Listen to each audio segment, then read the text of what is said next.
திருச்சிற்றம்பலம். ஆரூரா ஆதிரியன் சேனலின் ஆன்மீக நெஞ்சங்களுக்கும் என் அடியார் பெருமக்களுக்கும் என் இனிய வணக்கங்கள்.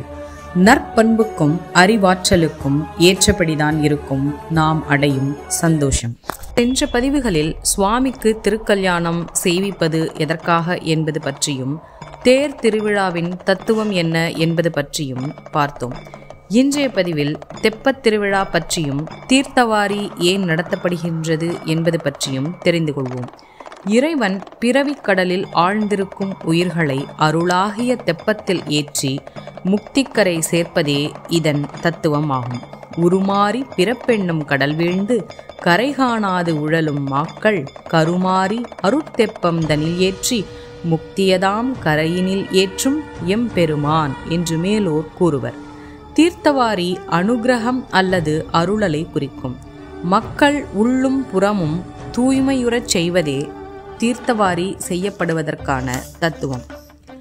ஆர்த்த பிறவி துயர்கெட நாமாட்டாடும் தீர்த்தன்னல் தில்லை சிற்றம்பலத்தே தீயாடும் என்று மணிவாசக பெருந்தகை கூறுவார். கருணையே வடிவாக இருக்கின்றான் அந்த கடவுள், அன்பே வடிவமாக இருக்கின்றான் அந்த ஆண்டவன்.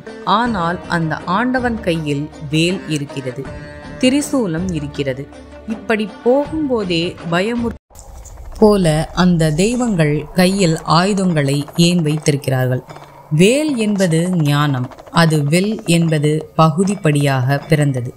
எல்லாவற்றையும் ஞானம்தான் வெல்லும்.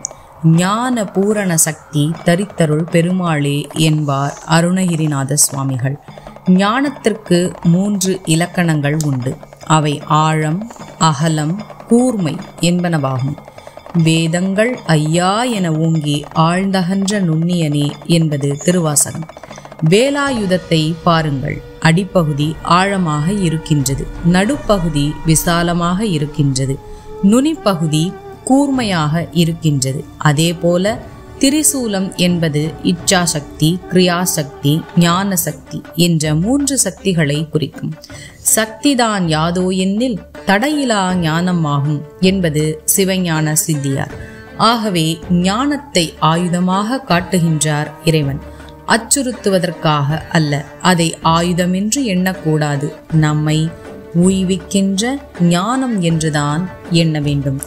மீண்டும் நாளை மற்றும் ஒரு பதிவில் இணையலாம். எம் பெருமானின் அருள் பரிபூரணமாக உங்கள் வாழ்வில் நிறைந்திருக்கட்டும். நல்லது நடக்கும், நல்லதே நடக்கும். ஆனந்தமாய் இருப்போம் நண்பர்களே. திருச்சிற்றம்பலம்.